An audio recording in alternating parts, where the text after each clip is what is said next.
బాబాసాహెబ్ చెప్పింది ఏదో చరిత్రను ఖచ్చితంగా మనం తెలుసుకోవాలి. చరిత్రను మనం నిర్మించాలంటే చరిత్రను తెలుసుకోవాలి.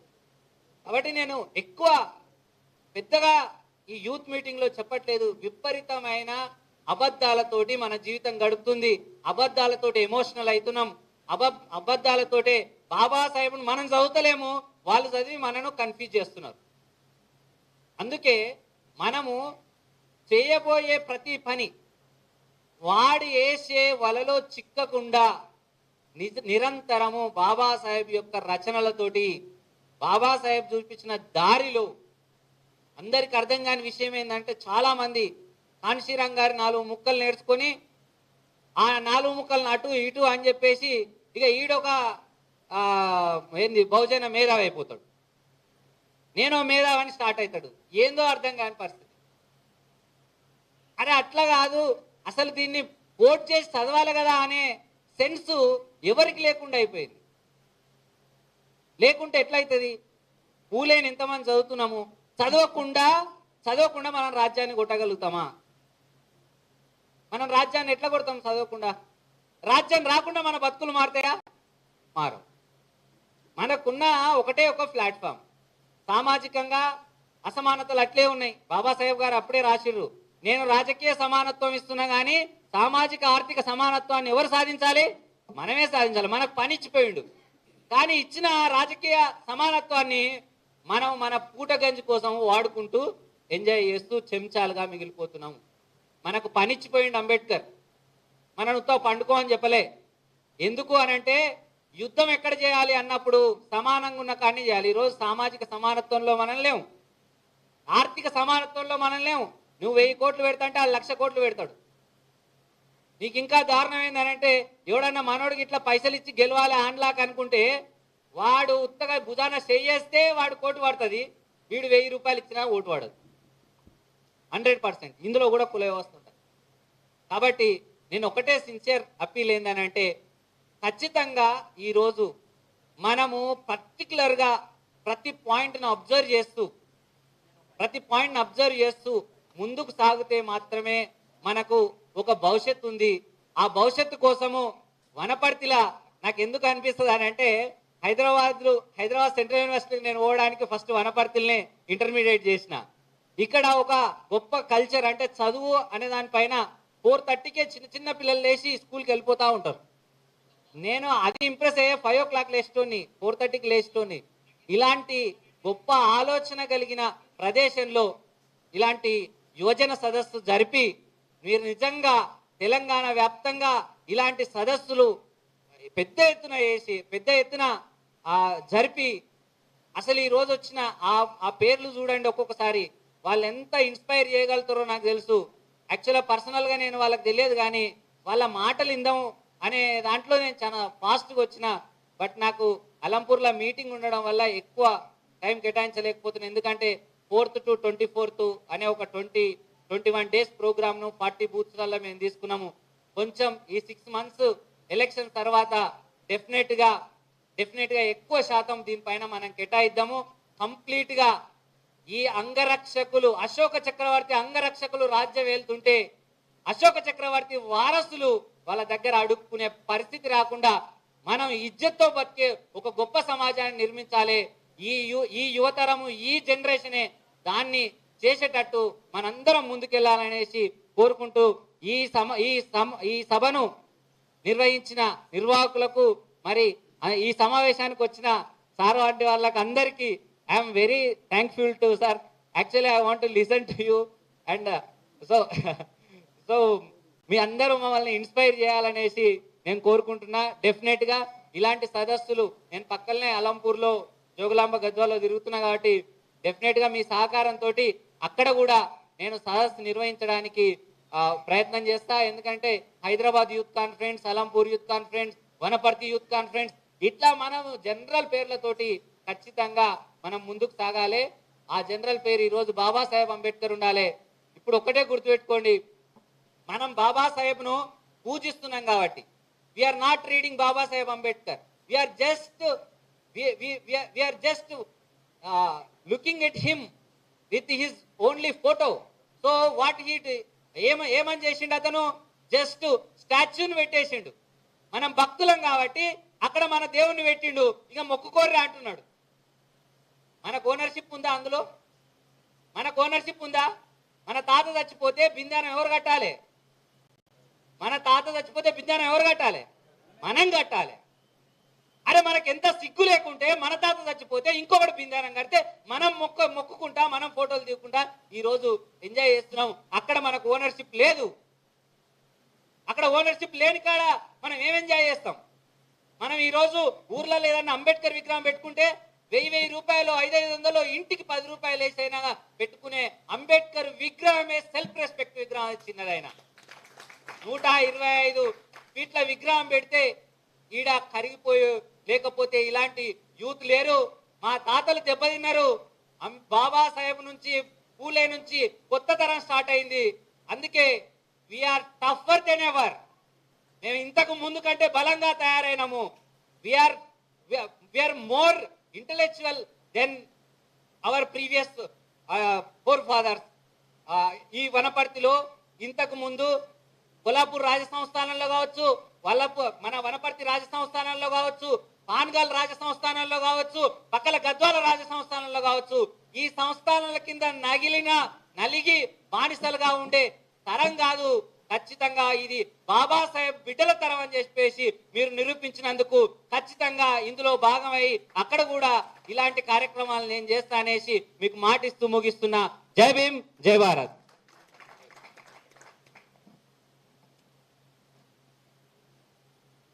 ఎంతో ఇన్స్పైరింగ్ వర్డ్స్ చెప్పిన ధనుజానకు ప్రత్యేక జై భీమ్ తెలియజేస్తూ, ఇప్పుడు మరొక ముఖ్య అతిథి మన మంగేష్ దైవాలే గారు. సారు మహారాష్ట్రకు చెందిన వ్యక్తి. ఆయన సివిల్ సర్వీసెస్ కూడా ఎంపికైన కేవలం 4 సంవత్సరాలు ఉద్యమం చేసి తర్వాత తన ఉద్యోగానికి రాజీనామా చేసి డాక్టర్ బాబాసాహెబ్ అంబేద్కర్ మిషన్ దేశమంతా ప్రచారం చేయాలి.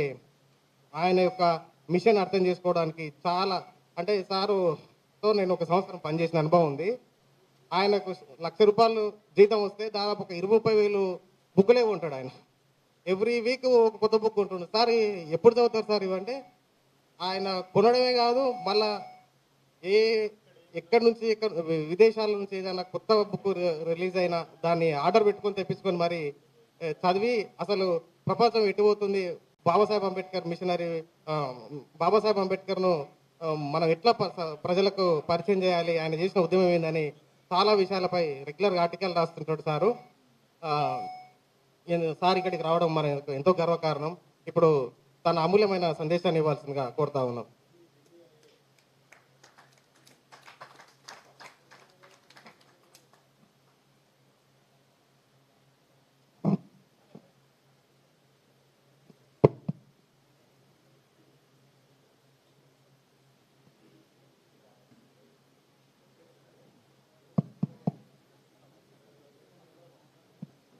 Hello. So I will begin with thanking all of you because it's a very tough session in any conclave when your belly is full and you are listening to some speaker. So it's a very difficult time for you, I can understand. నేను మొదటగా మీ అందరికీ ధన్యవాదాలు తెలియజేస్తూ మొదలు పెడుతున్నా. ఈ session ఏదైతే ఉందో ఇది చాలా కష్టమైన సెషన్. మీరు కడుపు నిండా తిని ఇక్కడ కూర్చున్నారు, చాలా కష్టంగా ఉంటుంది మీకు వినడం. But I'm not going to test your patience a lot. I'm going to be not so long. I'm not going to talk for a long time. నేను మీ ఓపికను ఎక్కువ ఏమి పరీక్షించా, నేను ఎక్కువసేపు కాకుండా చాలా కొద్దిగా. So today here we are trying to know about what is Ambedkarism. ఈ రోజు ఇక్కడ మనం అంబేద్కరిజం అంటే ఏంటి అనేది తెలుసుకోబోతున్నాం. And before we begin to understand what this ism stands for, we have to understand what this personality is all about. మనము ఈ ఇజం అనే దాన్ని అర్థం చేసుకునే ముందు అసలు వ్యక్తిత్వం, పర్సనాలిటీస్ అంటే ఏంటో తెలుసుకోవాలి. It was said by somebody that the dead Ambedkar is far dangerous than when he was alive. చాలా మంది చెప్తూ ఉంటారు, చనిపోయి ఉన్న బాబాసాహెబ్ బ్రతుకున్న బాబాసాహెబ్ కన్నా చాలా ప్రమాదకరం అని. And we know that, we have all this history of his statues everywhere. And there was a struggle for installing his statues everywhere.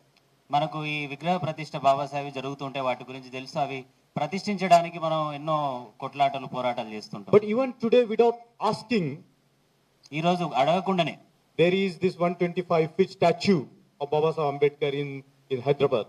అడగకుండానే 125 అడుగుల బాబాసాహెబ్ అంబేద్కర్ ని హైదరాబాద్ లో పెట్టడం A జరిగింది. similar statue is coming up in Vijayawada. Same అట్లాంటిది విజయవాడలో కూడా రాబోతుంది. A bigger one is coming in Bombay. ఇంకా చాలా పెద్దది బాంబేలో రాబోతుంది. Why is this? ఎందుకు ఇట్లా? Because of the efforts of the movement, like Baba Saheb Ambedkar, the Indian politics cannot be done without at least invoking the name of Baba Saheb Ambedkar. ఎందుకు ఇట్లా జరుగుతుందంటే మనం చేస్తున్న ఉద్యమంతో పాటు బాబాసాహెబ్ అంబేద్కర్ లేకుండా భారత రాజకీయాలు జరిగే అవకాశం లేదు కాబట్టి. And the great intellectual Gail Ombed said that Dr. Baba Saheb Ambedkar is the man of the millennium. Gail Omvedt అనే ఒక రచయిత మేధావి ఒక మాట చెప్పింది, బాబాసాహెబ్ అంబేద్కర్ అనే మనిషి ఒక తరానికి ఒక్కడే ఉంటాడు. Not of the centuries, of the millennium. ఒక యుగానికి ఒక వ్యక్తి, అట్లాంటి వ్యక్తి ఉంటారు. And now as we survey the scholarship that has been flourishing around Baba Saheb Ambedkar, a lot of scholars, not only in India, but in the world, are studying Dr. Baba Saheb Ambedkar. ఏదైతే విద్యార్థులు పరిశోధకులు వాళ్ళ scholarship ఏదైతే ప్రపంచ వ్యాప్తంగా బాబాసాహెబ్ అంబేద్కర్ చుట్టూ చేస్తున్నారో అది చాలా గొప్పగా జరుగుతుంది. So what is it about Baba Saheb Ambedkar that he goes on inspiring us generation after generation? అసలు ఏంది బాబాసాహెబ్ అంబేద్కర్ గురించి అసలు ఏముంది? అది మనల్ని ఉత్సాహంగా ప్రేరణతో నడిపిస్తూనే ఉంది తరం తర్వాత తరం. How was he like? How did his mind function? ఆయన అసలు ఎట్లుండేటోడు, ఆయన మెదడు ఎట్లా పనిచేసేది అసలు? I think the first remarkable thing about Baba Saheb Ambedkar that he was committed to the cause of the liberation with his own life. చాలా ముఖ్యమైన అంశం ఆయన నుంచి మనం తీసుకోవాల్సింది ఏంటంటే ఆయన యొక్క సంకల్పం, ఎవరైతే అణిచివేయబడి ఉన్నారో వాళ్ళ పట్ల ఆయన యొక్క సంకల్పం గురించి. He was ready to die for his people. ఆయన తన ప్రజల కోసం చనిపోవడానికి సిద్ధంగా ఉండేటోడు. There is an incident in Nagpur. ఒక సందర్భం నాగ్పూర్ లో జరిగింది. And there was a big convention and there used to be a ticket to enter into the convention. ఒక కార్యక్రమం జరుగుతుంది, ఆ కార్యక్రమానికి వెళ్ళడానికి టికెట్ అనేది పెట్టినారు. So the two poor ladies, they didn't attend the convention, but they worked throughout the day and they purchased garlands for Baba Saheb Ambedkar. అయితే ఒక ఇద్దరు మహిళలు వాళ్ళ దగ్గర ఆ మీటింగ్ కి పోవడానికి వాళ్ళు ఏదైతే అక్కడ రిజిస్ట్రేషన్ ఫీజు కట్టాలో అది లేదు. వాళ్ళు ఆ రిజిస్ట్రేషన్ ఫీజు కట్టకుండా రోజంతా పనిచేసి బాబాసాహెబ్ అంబేద్కర్ కి దండలు వేయాలని 2 దండలు కొనుక్కున్నారు. So when Baba Saheb Ambedkar came out of the convention and then he saw these two ladies in their shabby dresses, very poor ladies, but having those garlands in their hands.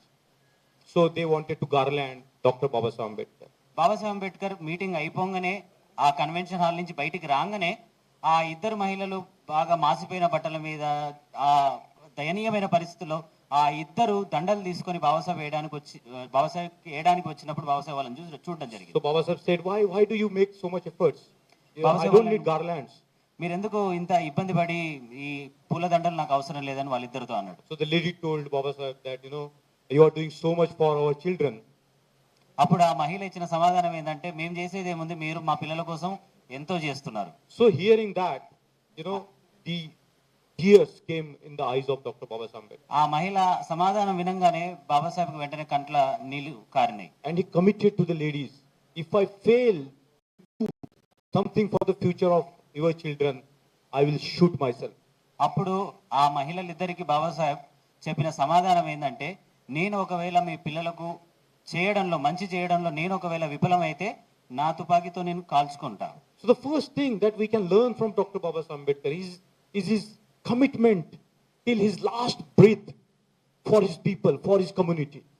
కాబట్టి మనం బాబాసాహెబ్ అంబేద్కర్ నుంచి మొదటగా తెలుసుకోవాల్సిన విషయం ఏంటంటే, ఆయన ఒక సంకల్పం తన ప్రజల పట్ల ఏ విధంగా ఉండేది, ఆయన ప్రజల పట్ల, ఆయన కమ్యూనిటీ పట్ల అనేది మనం తెలుసుకోవాలి. Even if today if a few people can have that commitment, ఈ రోజు అతి కొద్ది మందికి ఆ సంకల్పం ఉండి ఉంటే our community will be different.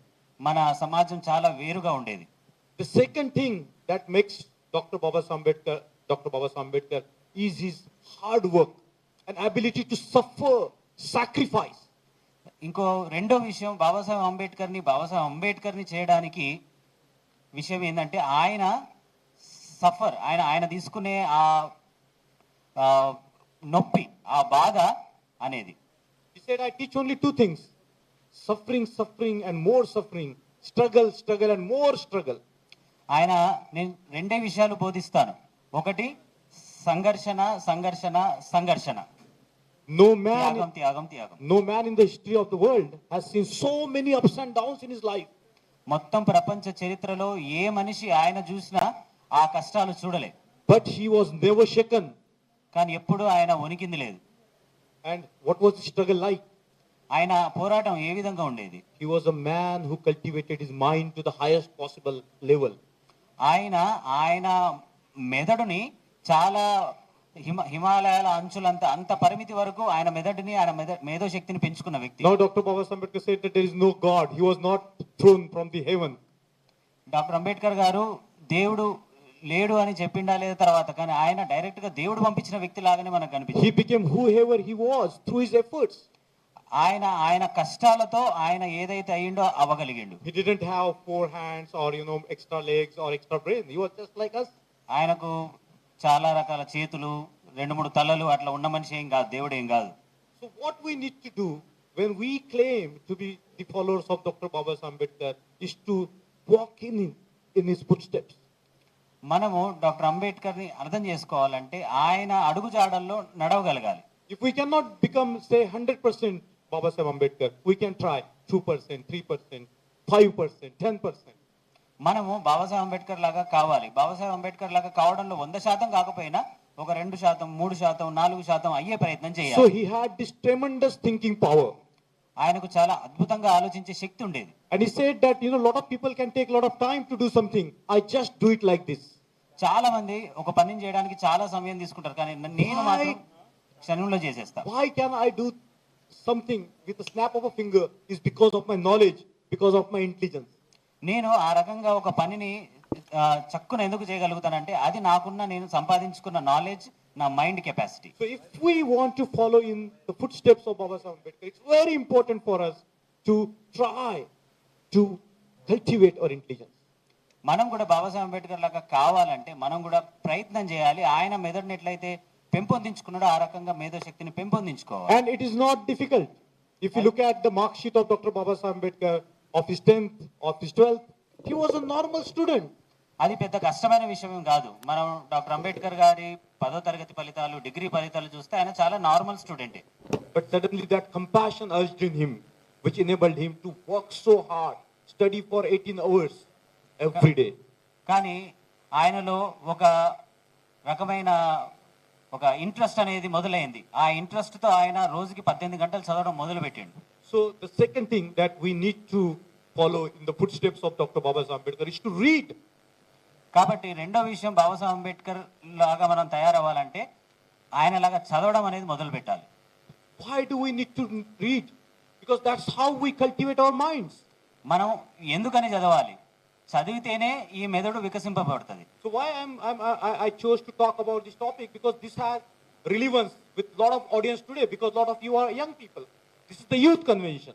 ఈ రోజు నేను ఇది ఎందుకు మాట్లాడుతున్నంటే ఇదే ఇక్కడ అవసరం. మీరందరూ కూడా యూత్ కన్వెన్షన్ పెట్టుకున్నారు, మీరందరూ ఖచ్చితంగా ప్రభావితపడతారు. So I would say that studying is one of the most easiest of the jobs that you can do. నేను మీకు చెప్పేది ఏంటంటే చదవడము అనేది అన్ని పనుల కన్నా చాలా సునాయాసంగా చేయగలిగే పని.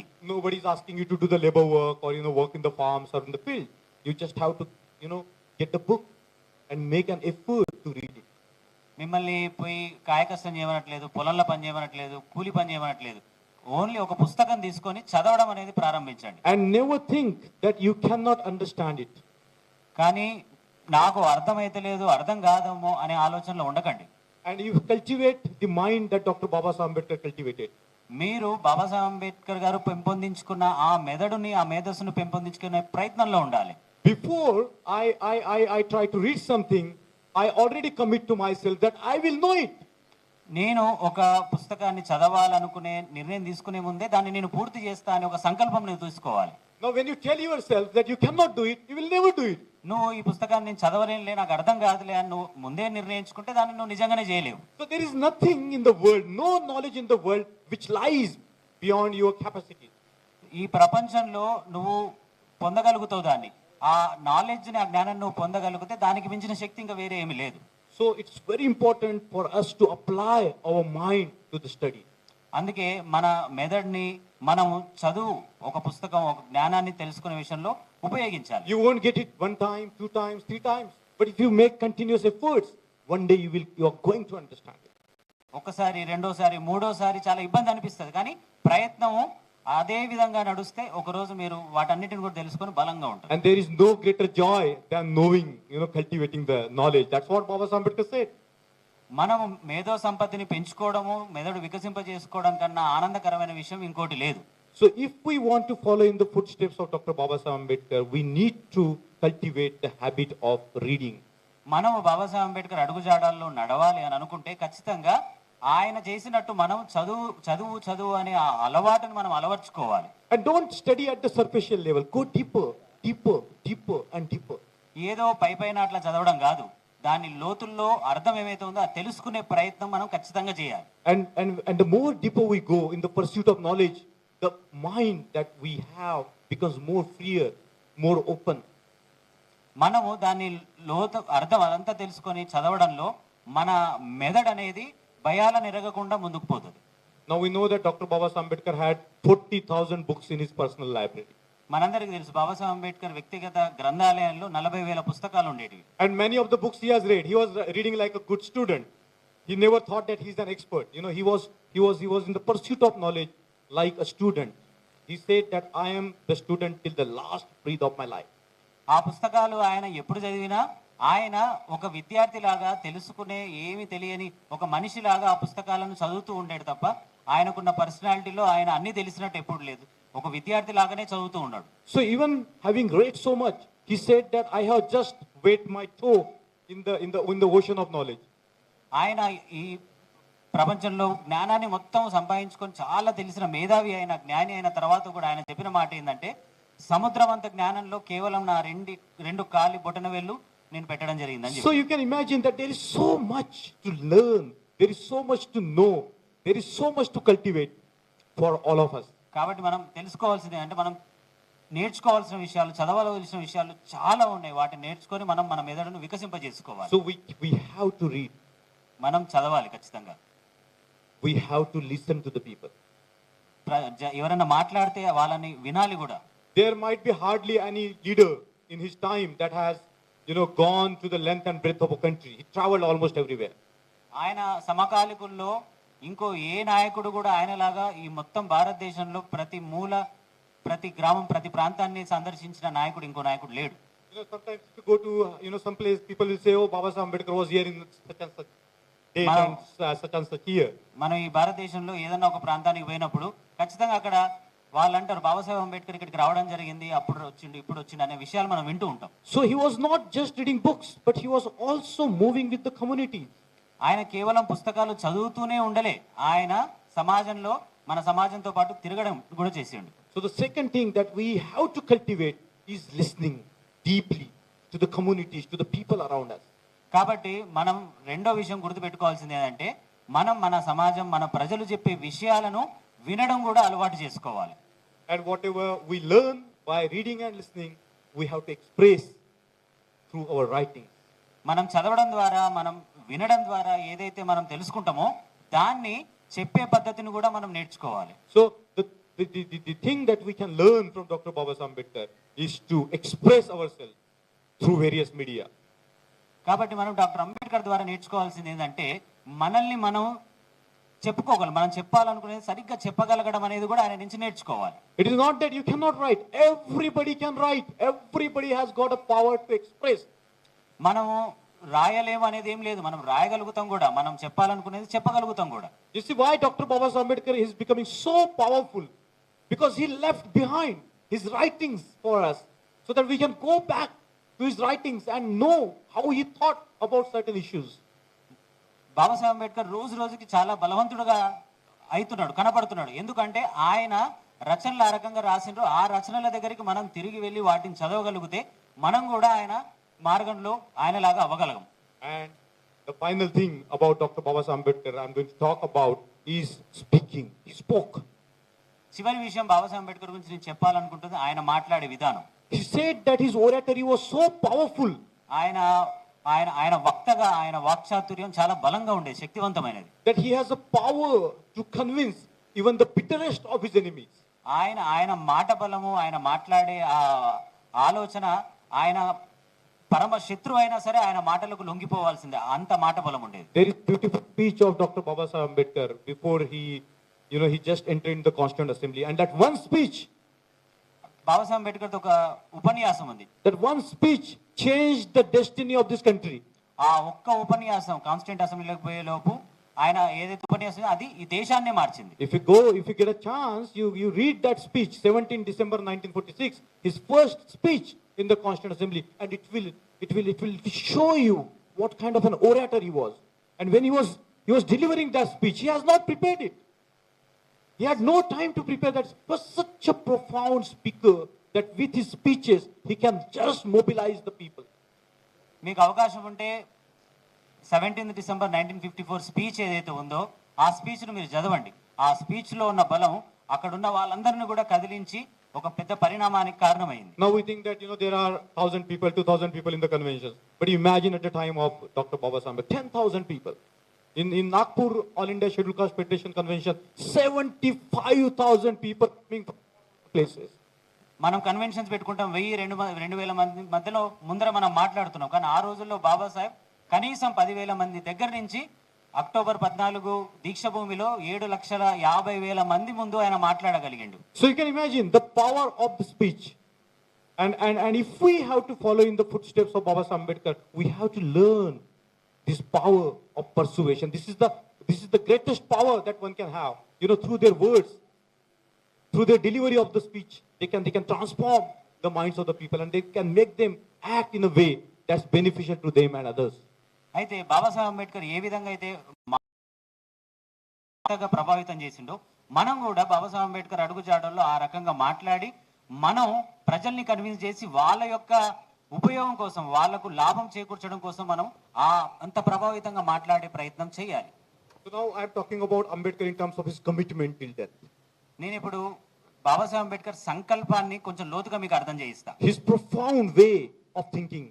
ఆయన ఒక సరైన ఆలోచనని మనం మాట్లాడదాం. His tireless studies that he has undertaken. ఆయన ఆ లోతైన చదువులు ఏవైతే ఆయన సొంతం చేసుకున్నాడు. His field work where he has listened to the people's cries all the time. ఆయన కార్యాచరణ ప్రజల మధ్యలో చదవడం తర్వాత ఆయన ప్రజల మధ్యలో చేసిన కార్యాచరణ కూడా చాలా పెద్దది. His writings. ఆయన రాసిన రచనలు.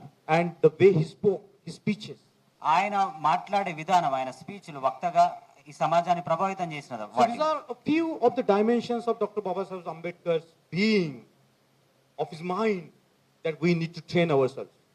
బాబాసాహెబ్ ని అన్ని కోణాల్లో మనం ఇప్పుడు చూస్తున్నాం ఆయనను అర్థం చేసుకోవడానికి. And the project before us needs lot of knowledge and lot of skills, lot of training. మనము ఆయన లాగా ఆ మొత్తం ఆ స్కిల్ ని గాని, ఆ చదువుని గాని, ఆ కెపాసిటీస్ ని గాని, వాటి సామర్థ్యాలను మనం చేయాలి, చాలా ప్రయత్నం చేయాలి. So we can talk about Ambedkarism in many ways. There are n number of definitions because Babasaheb Ambedkar himself was a multi-dimensional personality. He has this multiple movements going on all the time. So we can define Ambedkarism in n number of ways. Babasaheb Ambedkar ఆలోచన సిద్ధాంతాన్ని, అంబేద్కరిజం అనే దాన్ని చాలా రకాలుగా నిర్వచించవచ్చు మనం.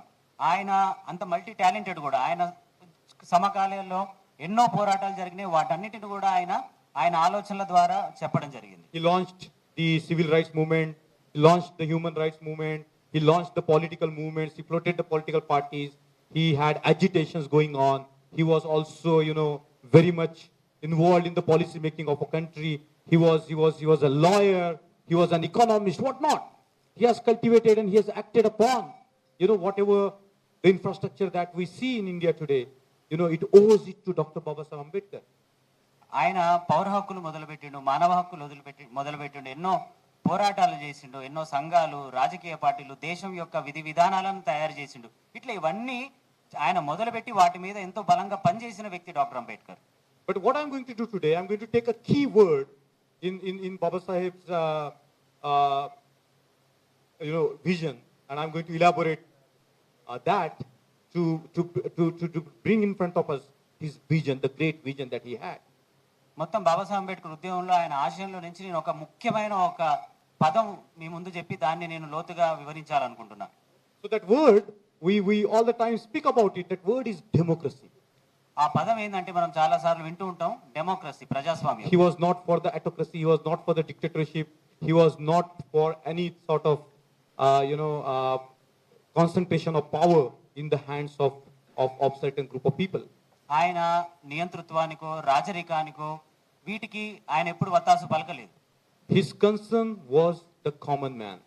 ఆయన ప్రాథమికంగా ఆలోచించింది ఒక సాధారణమైన సామాన్యుడి గురించి. His politics was for the common man. ఆయన రాజకీయాలన్నీ కూడా ఒక సామాన్యుడి గురించే. His economics was for the common man. ఆయన ఆర్థికంగా ఆలోచించింది కూడా సామాన్యుడి గురించే. His whole movement was for the common man like you and me. మొత్తంగా ఆయన ఉద్యమం మొత్తం కూడా ఒక సామాన్యుడి గురించి, మనలాంటి వాళ్ళ గురించి. So in the scheme of Dr. Babasaheb Ambedkar, there are very many definitions of democracy. Babasaheb ఆలోచన విధానంలో ప్రజాస్వామ్యానికి చాలా రకాల నిర్వచనాలు ఉన్నాయి. So, he has talked about democracy in terms of what is called the parliamentary democracy. ప్రజాస్వామ్యం గురించి మాట్లాడినప్పుడు పార్లమెంటరీ ప్రజాస్వామ్యం గురించి ఆయన మాట్లాడతారు. And parliamentary democracy is of course important, and India owes it to Babasaheb Ambedkar for giving this parliamentary democracy to our country. Parliamentary ప్రజాస్వామికం ఏదైతే ఉందో అది బాబాసాహెబ్ అంబేద్కర్ ఈ దేశానికి ఇచ్చిండు కాబట్టి ఈ దేశం బాబాసాహెబ్ అంబేద్కర్ కి రుణపడి ఉంది. Now you pay close attention to what I'm going to say. He didn't trust the parliamentary democracy fully. కానీ మనం ముఖ్యంగా తెలుసుకోవాల్సిన విషయం ఏంటంటే ఆయన ఈ పార్లమెంటరీ ప్రజాస్వామ్యం ఏదైతే ఉందో ఈ పార్లమెంటరీ ప్రజాస్వామ్యాన్ని ఆయన మొత్తంగా నమ్మలేదు, విశ్వసించలేదు. Because when he studied the history of democracy, what he found? The parliamentary democracy failed in the countries like Germany, in the country like Italy, in country like Spain, and it gave rise to what is called the fascism and Nazism. అయితే మొత్తం ఈ ప్రజాస్వామిక చరిత్రను ఆయన చదివినవాడు కాబట్టి ఆయన చాలా దేశాల్లో, జర్మనీ, ఇటలీ, స్పెయిన్ ఇట్లాంటి దేశాల్లో ఈ పార్లమెంటరీ డెమోక్రసీ ఏదైతే ఉందో అది ఫెయిల్ అయిపోయి అది నిరుపయోగంలోకి పోయి రకరకాల వాదాలు అక్కడ బయటకు వచ్చాయి. So yes, we need the electoral democracy, we need the parliamentary form of democracy, because there is no other way by which you can constitute the better governments.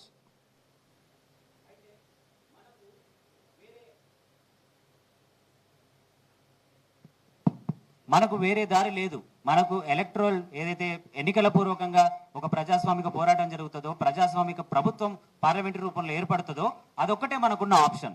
We definitely need our representatives up there where the destinies of the humanity is decided. We definitely need our people there.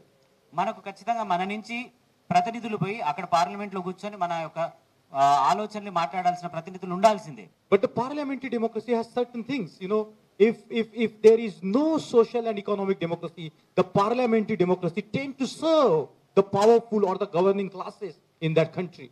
కానీ మనకు సామాజిక ప్రజాస్వామ్యం, ఆర్థిక ప్రజాస్వామ్యం లేకపోతే ఏదైతే parliamentary democracy parliament లో ప్రభుత్వం ఏర్పాటు చేస్తుందో అది ఎవరైతే బలవంతులుగా ఉన్నారో ఆ ప్రజల్ని, ఆ సమూహాన్నే పార్లమెంటరీ డెమోక్రసీ కాపాడుతూ ఉంటుంది. So I'm going to introduce the term called the social democracy.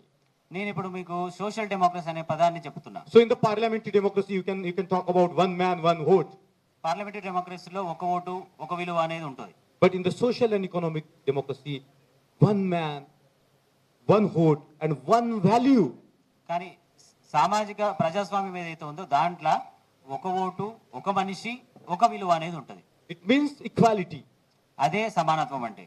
And the social democracy cannot come into being if the social philosophy of the governing class is based on inequality.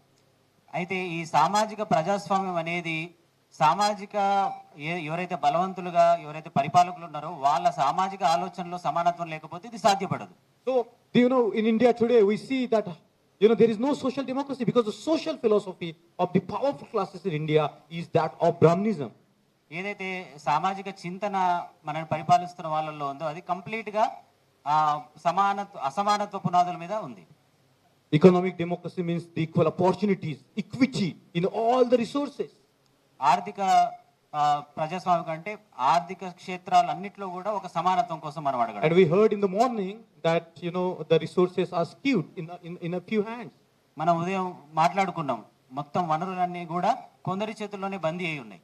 So on one hand, we try to make parliamentary democracy work for us through elections and through political parties. On the other hand, we have to strive very hard to bring in the social and economic democracy. ఒకవైపు మనం parliamentary డెమోక్రసీలో అన్ని సాధ్యం కావాలని అనుకుంటున్నాం, ఇంకోవైపు సామాజికంగా ఆర్థికంగా అది జరగడం లేదు. But to bring social democracy, we need an intellectual democracy. మనం సామాజికంగా ప్రజాస్వామ్యం సాధ్యం చేయాలంటే మనకు ఒక మేధోపరమైన ప్రజాస్వామిక విలువలు కూడా కావాలి. Without intellectual democracy, the social democracy can't come into being. మేధోపరమైన ప్రజాస్వామ్యం లేకుండా సామాజికంగా ప్రజాస్వామ్యం సాధ్యం కాదు. That means the ability to think for ourselves. In other words, be your own light. ఇంకో రకంగా చెప్పాలంటే మన కోసం మనం ఆలోచించే శక్తిని పెంచుకోవడం. Do not rely on anyone that they will come and guide us and liberate us. మనం ఇంకోరి మీద ఆధారపడకూడదు. వాళ్ళు ఏదో వచ్చి మనల్ని కాపాడుతారనే ఆలోచనని వదులుకోవాలి. And the intellectual democracy also means taking the individual responsibility for bringing out these values of social and economic democracy in reality in the communities.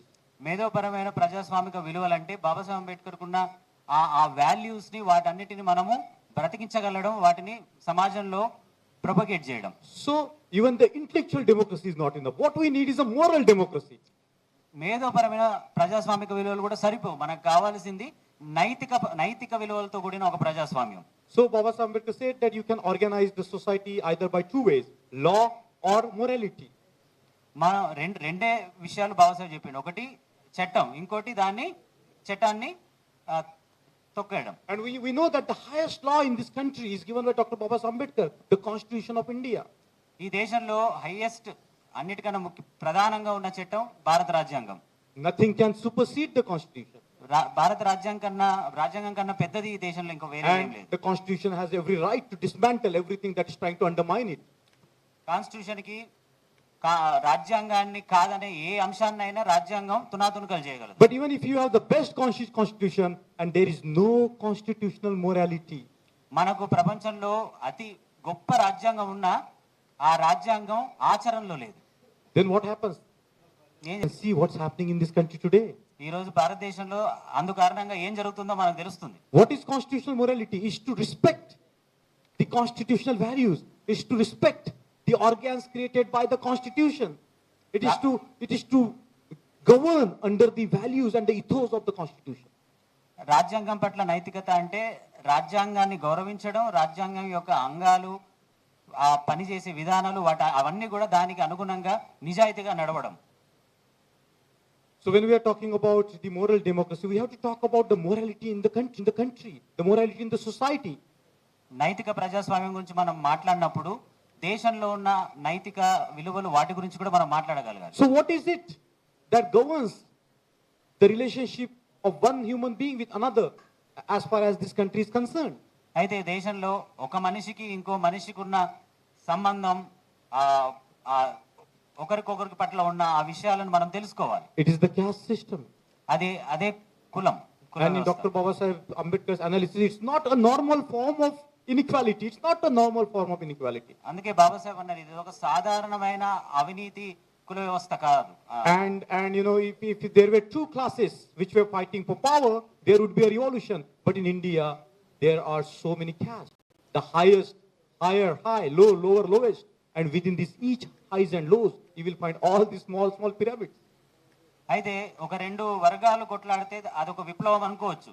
కానీ భారతదేశంలో ఉన్న కుల వ్యవస్థలో చాలా పెద్ద కులాలు ఉన్నాయి, నిమ్న కులాలు ఉన్నాయి, మధ్యంతర కులాలు ఉన్నాయి. వీటన్నిటి మధ్యలో మళ్ళీ చిన్న చిన్న సమూహాలుగా బ్రతుకుతున్నారు. వీళ్ళందరి మధ్యలో సంఘర్షణ విప్లవం ఎట్లయితది?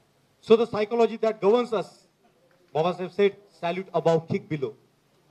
అందుకే బాబాసాహెబ్ అంబేద్కర్ ఈ కింద ఉన్న ప్రజల గురించి ఆలోచించారు. Graded inequality. Even the slaves are graded into different sort of groups. ఎవరైతే కింద ఉన్న ప్రజలు నిమ్న కులాలు ఉన్నాయో వాళ్ళ మధ్యలో కూడా ఈ క్లాస్ రూపంలో తరగతులుగా వాళ్ళు విడదీయబడి ఉన్నారు. And even the people who are suffering because of the caste system, the exploited communities, because of this fragmentation, they cannot form the solidarity which is needed to fight out the powerful ones. ఏదైనా బలమైన శక్తితో పోరాడాలంటే ఈ కులంలో వీళ్ళందరూ కూడా ముక్కలుగా విడదీయబడి ఉన్నారు కాబట్టి వీళ్ళ మధ్యలో ఒక సఖ్యత అనేది రాక వీళ్ళు బలమైన శక్తులకు ఎదురుగా కొట్లాడలేకపోతున్నారు. So the more we go down on this social pyramid, what happens? The social capital decreases. It's very difficult for a Mala and Madiga to work together. Then it's easy for say Chaudhary and Reddy to work together. ఈ కుల వ్యవస్థలో కిందికి వస్తున్న కొద్దీ చాలా ముక్కలుగా ప్రజలందరూ కూడా విడదీయబడి ఉన్నారు కాబట్టి వీళ్ళని ఒక దగ్గరికి తీసుకురాలేం. ఆ తీసుకురాలేకపోవడం అనేది వీళ్ళ లోపల ఉన్న ఆ సఖ్యత లేకపోవడం. అందుకే మాలా మాదిగలు కూడా కలిసి ఒక ఉద్యమాన్ని చేయలేరు. We fight more among ourselves. మనలో మనం చాలా ఎక్కువగా కొట్లాడుకుంటూ ఉంటాం. It's in our interest to cooperate. మనం అసలు ఒకరినొకరు సహకరించుకోవడంలో మనకు అసలు But ఇంట్రెస్ట్ the లేదు. caste psychology అది కులానికి ఉన్న ఒక వ్యక్తిత్వం. doesn't let us even to cooperate with our own brothers and sisters. మనం మన సొంత అన్నదమ్ముల అక్క చెల్లెలతో కొట్లాడడానికి రెడీగా ఉంటాం. Now imagine when the Brahmins started off, they were not united. There are 180 castes among the Brahmins, more than that. బ్రాహ్మణులు ఎప్పుడైతే వాళ్ళ ప్రయాణం మొదలు పెట్టారో వాళ్ళు 180 కులాలుగా విభజించబడి ఉండే. And it took a lot of time for the Brahmins to nationalize their movement. చాలా కాలం పట్టింది వాళ్ళు వాళ్ళ యొక్క ఉద్యమాన్ని జాతీయం చేసుకోవడం. 1 or 2%.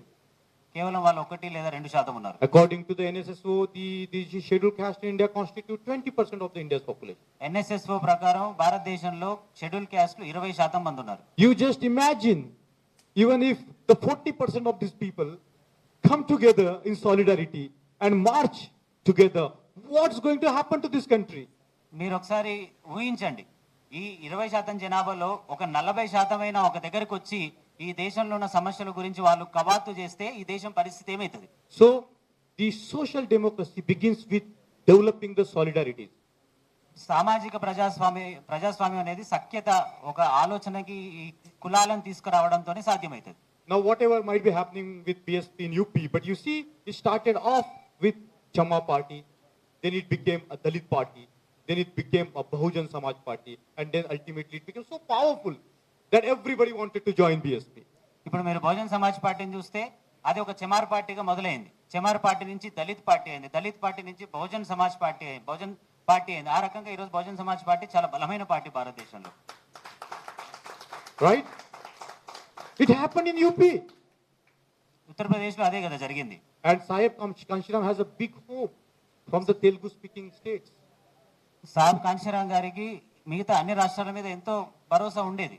He used to say that the second state where the power of my people will come, it will be the united Andhra Pradesh of that time. ఆయన రెండో రాష్ట్రం బీఎస్పీ అధికారంలోకి వచ్చే రాష్ట్రం ఏదైతే ఉమ్మడి ఆంధ్రప్రదేశ్ ఉండదో ఆ ఉమ్మడి ఆంధ్రప్రదేశ్లోనే అనుకున్నారు. So I'm not trying to bat for a political party. I'm just telling you the strategy. నేను పొలిటికల్ పార్టీ గురించి మాట్లాడలేదు, నేను కేవలం ఒక వ్యూహం గురించి మాట్లాడుతున్నా. So you imagine how much this solidarity can bring us the power. కాబట్టి మీరు ఒకసారి అంచనా వేయండి, మనం ఒకవేళ ఒక సాధికారత ఒక సఖ్యతకు వస్తే ఎంత ప్రభావితం అవుతాం. The moral democracy is about justice. నైతిక ప్రజాస్వామ్యం అనేది న్యాయం గురించి. The justice is about liberty, equality and fraternity and dignity. న్యాయం అనేది స్వేచ్ఛ, సమానత్వం, సౌభ్రతత్వం గురించి. So one of the definitions of democracy in the scheme of Baba Saheb Ambedkar was this, that democracy is an attitude of respect and reverence for a fellow human being. అయితే బాబాసాహెబ్ అంబేద్కర్ ఆలోచన విధానంలో ప్రజాస్వామ్యం అనే దానికి నిర్వచనం ఏంటంటే ఒక తోటి మనిషి పట్ల ఉండే గౌరవ ఆరాధాలు మన ప్రవర్తన అనేదే ప్రజాస్వామ్యం అని బాబాసాహెబ్ అంబేద్కర్ నిర్వచనం. Now this attitude you cannot cultivate if you remain in that hell of caste, Hinduism. ఈ యాటిట్యూడ్ ప్రజాస్వామ్యానికి ఉన్న ఈ వ్యక్తిత్వం, ఈ విలువ నువ్వు కులంలో ఉండి నీ లోపల జరింపజేసుకోలేవు, తయారవ్వలేవు. అట్లా Can you remain the part of the Hindus and at the same time have that dignity? నువ్వు హిందూ మతంలోనే ఉంటూ నీకంటూ లేదా నీ తోటి వారికంటూ ఒక డిగ్నిటీని, ఒక మర్యాదని, గౌరవాన్ని ఇవ్వగలవా? Is it possible for you to stay in a religion that treats you like animals? నిన్ను పశువులుగా చూసే మతంలో నువ్వు ఉండడం అనేది నీకు సాధ్యపడుతుందా? What do you think? It's in our interest to kick that value system అది మనం అనుకుంటే దాన్ని తన్ని పక్కకు పెట్టేయగలుగుతాం and embrace a value system that promotes మళ్ళీ బాబాసాహెబ్ అంబేద్కర్ చూపించిన ఏదైతే మనల్ని పురోగతిలో తీసుకుపోతుందో దాన్ని మనం సొంతం చేసుకోగలం. intellectual democracy, అది మేధోపరమైన ప్రజాస్వామ్యం, social democracy, సామాజిక ప్రజాస్వామ్యం, moral democracy నైతిక ప్రజాస్వామ్యం and economic democracy. ఆర్థిక ప్రజాస్వామ్యం. And where do we find that value system? ఆ మొత్తం ఆ విలువలకు సంబంధించిన వ్యవస్థ మనకి ఎక్కడ దొరుకుతుంది? In the teachings of the Buddha. భగవాన్ గౌతమ బుద్ధుడి యొక్క బోధనల్లో మనకు ఆ వ్యవస్థ దొరుకుతుంది. And what happened after the Buddha has never happened in the history of the world before. Gautam బుద్ధుడు తర్వాత ఏదైతే జరిగిందో అది ప్రపంచ చరిత్రలో ఎక్కడ కూడా జరగలేదు. Dr. Baba Ambedkar says that before the Buddha came, the world was like a dark world. Babasaheb Ambedkar అంటారు, బుద్ధుడు రాకముందు ఈ ప్రపంచం అంతా కూడా చీకటిలో ఉండేది. And the Buddha brought this light to the world. Gautam బుద్ధుడు ఆయన ఒక వెలుగుని ఈ ప్రపంచానికి ఇచ్చిండు. And what happened? Then Ashoka came. Ashoka చక్రవర్తి వచ్చిన తర్వాత ఏం జరిగింది? The languages that we speak today, the scripts that we use today, it all goes back to Ashoka. మనం ఈ రోజు మాట్లాడుతున్న భాషలు కానీ ఆ భాషలకున్న లిపి ఆ అక్షరాలు కానీ అవన్నీ కూడా అశోక యొక్క మౌర్య కాలానికే చెందినవి. The first Telugu inscription. మొదటి Telugu scripture inscription. Where do you find it? In the Buddhist stupa. మీరు వాటన్నిటిని కూడా బౌద్ధ స్తూపాల్లోనే మీకు దొరుకుతాయి అవి. In Bhakti Prolu. పత్తిపోరు శాసనం, పత్తిపోరు శాసనంలో తెలుగు ప్రథమ శాసనం మనకు దొరుకుతుంది తెలుగులో. You dig anywhere in Andhra Pradesh, what do you find? మీరు Andhra Pradesh Do you find any yajna or yagas arranged like that? You find only both the stupas.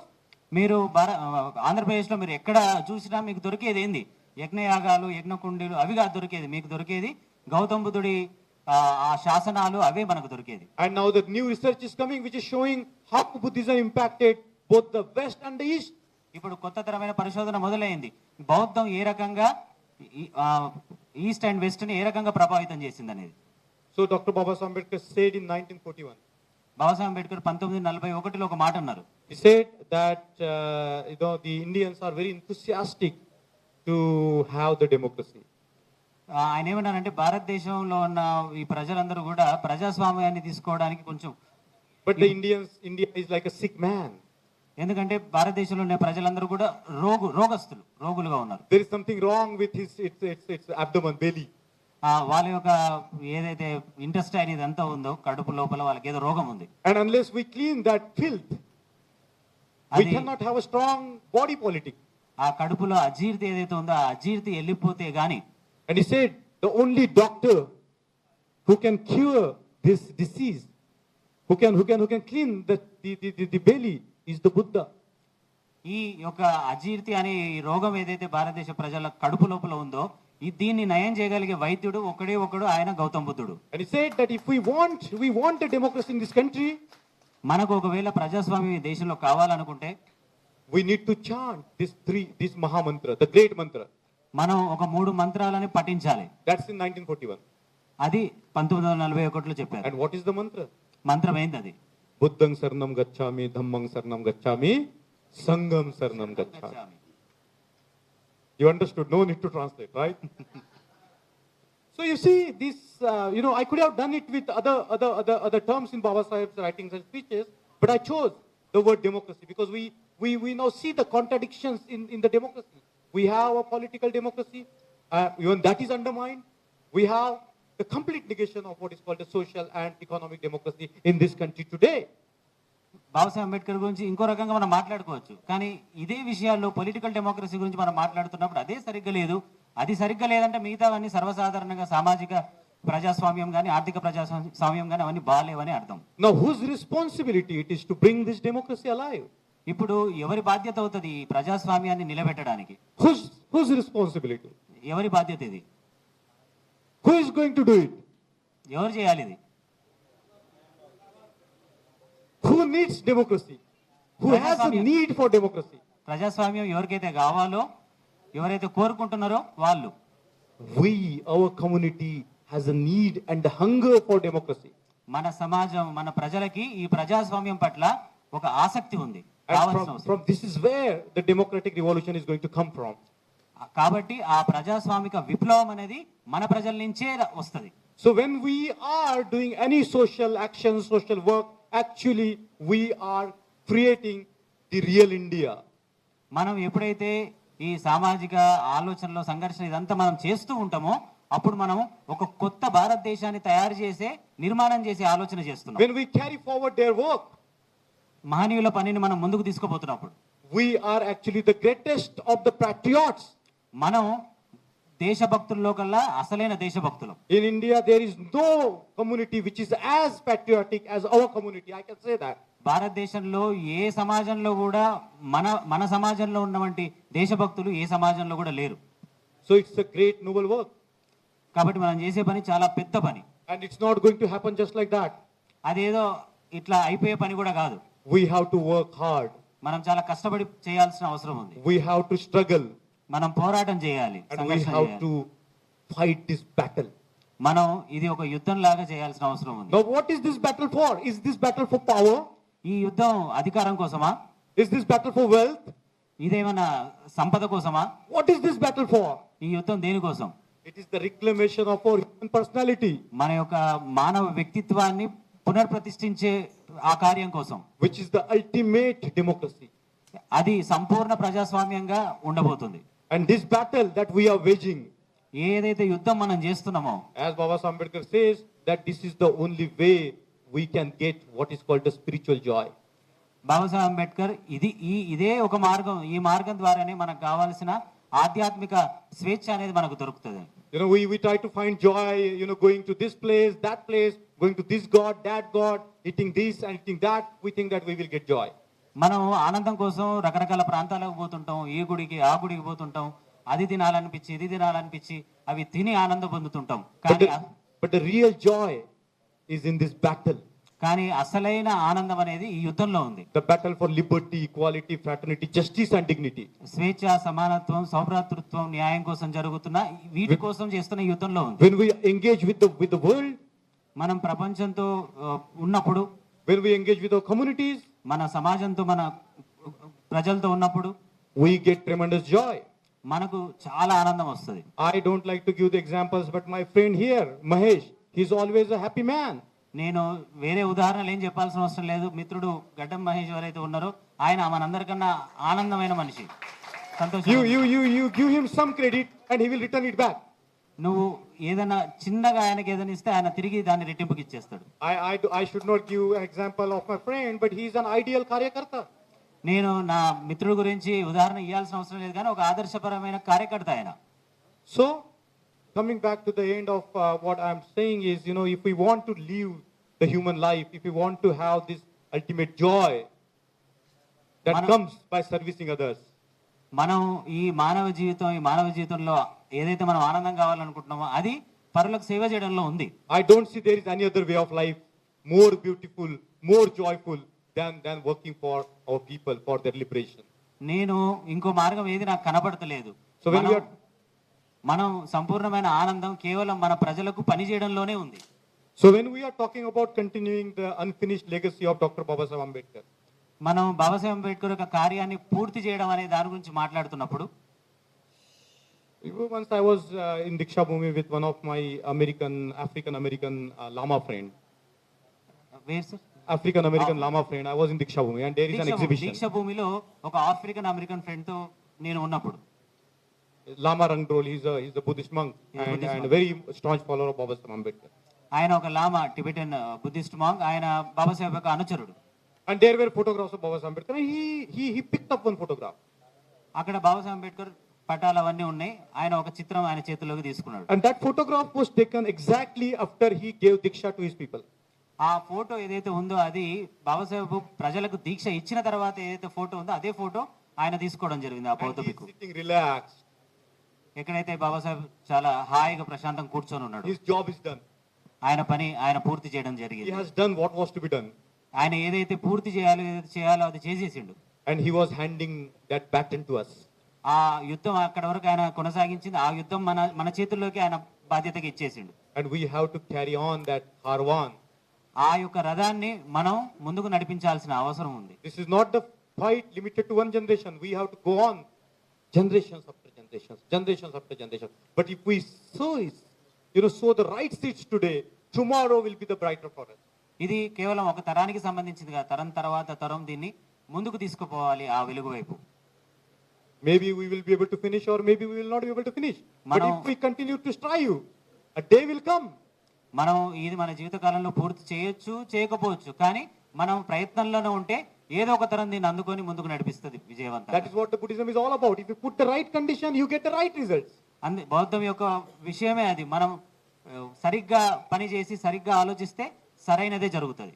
So I request all of you, let's make all the efforts together to finish the job which Dr. Babasaheb Ambedkar has given to us. కాబట్టి నేను మీ అందరికి నివేదించుకునేది ఏంటంటే మనమందరం కూడా కలిసికట్టుగా బలమైన ప్రయత్నాలు చేద్దాం బాబాసాహెబ్ అంబేద్కర్ కోసం. జై భీమ్, జై భారత్. జై భీమ్, జై భారత్.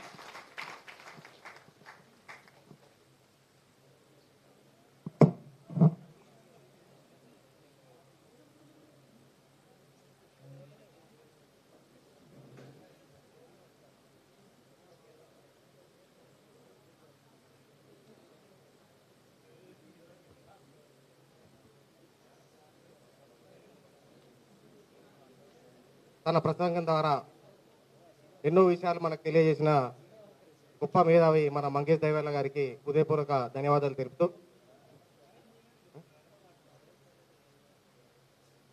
ఇప్పుడు ఈ కార్యక్రమం పూర్తి కావాలంటే వినాల్సిన స్పీచ్ ఒకరు ఉందరు.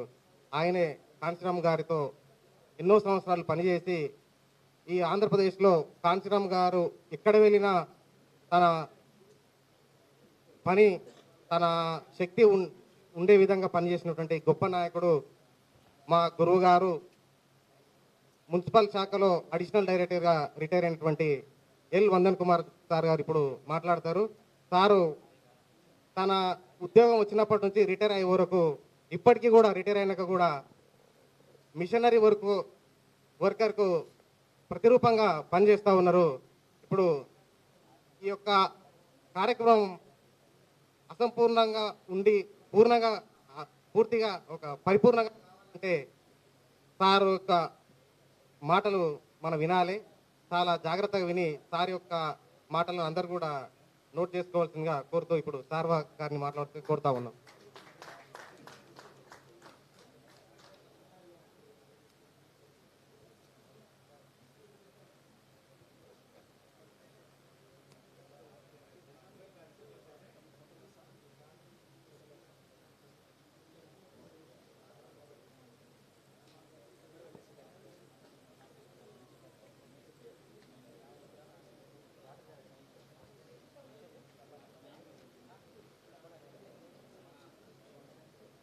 ఇప్పుడు కాంచీరామ్ గారు రాసినటువంటి చెంచాయుగా పుస్తకాన్ని కూడా ట్రాన్స్లేట్ చేసిన సార్ గారే. కాంచీరామ్ గారి జీవిత చరిత్రలో కొంత భాగం వరకు కూడా సారు పనిచేశారు ఆ బుక్ రాయడంలో కూడా.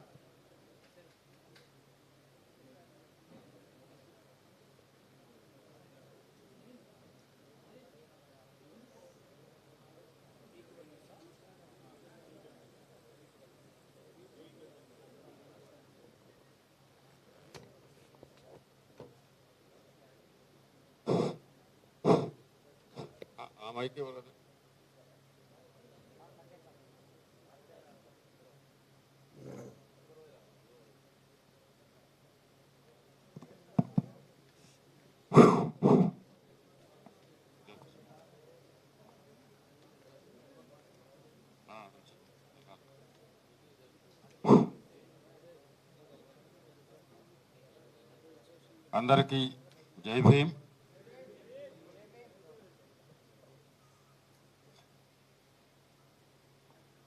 ముందుగా ఈ కాంక్లేవ్కి నన్ను ఆహ్వానించినటువంటి మహేష్ గారి మిత్ర బృందానికి, అలాగే ఈ కాంక్లేవ్ని ఏర్పాటు చేసినటువంటి మహేష్ గారి మిత్రులు అందరికీ కూడా శుభాభినందనలు. సో నాకు ఇచ్చిన subject Ambedkar related Kanshi Ram legacy. So మిత్రులారా, మార్నింగ్ అంతా కూడా మీరు చక్కగా ఇద్దరు ప్రముఖులు చేతన్ గారు అలాగే మంగేష్ గారు వాళ్ళు ఇచ్చినటువంటి మంచి మంచి ఉపన్యాసాలు చాలా బాగా విన్నారు, సంతోషం. కానీ మార్నింగ్ ఉన్నంతమంది ఇప్పుడు ఉన్నట్లు లేరు. భోజనాల తర్వాత మనకు ఎప్పుడు కూడా బహుజన సమాజం, అసలు బహుజన సమాజం ఉంటుంది, భోజన సమాజం వెళ్ళిపోతూ ఉంటుంది. సో ఇప్పుడు కూడా అలాగే ఉందనుకుంటున్నాను. So whatever it, the continuing the unfinished legacy of doctor Babasaheb Ambedkar. It's a very good point. ఈ అన్ఫినిష్డ్ లెగసీ అనేది అసలు ఎవరు కంటిన్యూ చేశారు, ఇది మాట్లాడుకోవాలంటే ఖచ్చితంగా మనం కాంశీరామ్ గారి గురించే చెప్పుకోవాలి. ఆ లెగసీని కంటిన్యూ చేసింది భారతదేశంలో ఓన్లీ కాంశీరామ్ సాబ్. కాబట్టి ఆయన లేకుండా బాబాసాహెబ్ లేడు, అలాగే బాబాసాహెబ్ లేకుండా కాంశీరామ్ గారు కూడా లేరు. ఈ రెండిటికి ఒకదానికొకటి అవినాభావ సంబంధం ఉంది. ఉదాహరణకు మనం ఒకసారి కమ్యూనిస్టులు ఏలినటువంటి ఆ ప్రపంచం గురించి ఒక మాట చెప్పుకుందాం. మనకి కమ్యూనిజానికి బేసు మార్క్సిజం, దాన్ని రాసింది మార్క్స్. ఈ మార్క్స్ రాసినటువంటి మార్క్సిజం ప్రపంచానికి ఎలా తెలిసిందంటే లెనిన్ వల్ల మాత్రమే తెలిసింది. మార్క్స్ కేవలం రాసినాడు, లెనిన్ దాన్ని ఇంప్లిమెంట్ చేసినాడు. అంటే లెనిన్ గనక లేకపోతే మార్క్స్ లేడు, మార్క్స్ తెలిసేది కాదు ఈ ప్రపంచానికి. అలాగే కాంశీరామ్ గనక లేకపోతే అంబేద్కర్ గురించి ఈ ప్రపంచానికి తెలిసేది కాదు. అంబేద్కర్ కేవలం అప్పటి వరకు ఒక రాజ్యాంగం రాశాడు, రిజర్వేషన్లు ఇచ్చినాడు, లేక అంటరానితనం మీద పోరాటం చేశాడు. ఇవి మాత్రమే మనకి సోకాల్డ్ అంబేద్కరిస్టులు కానీ, లేక అంబేద్కర్ గురించి చెప్పిన వాళ్ళు కానీ, లేక అంబేద్కర్ గురించి మాట్లాడిన వాళ్ళు కానీ ఈ మూడు మాటలే చెప్పేవాళ్ళు. మనకి దేశమంతా తిరిగి లేక రాష్ట్రం అంతా తిరిగి చెప్పిన వాళ్ళు ఇవే. అంబేద్కర్ రాజకీయం చేశాడనే విషయాన్ని మనకు పెద్దగా ఎవరు చెప్పలా. అసలు అంబేద్కర్ తన జీవితంలో 26 సంవత్సరాల పైగా రాజకీయం చేశాడు.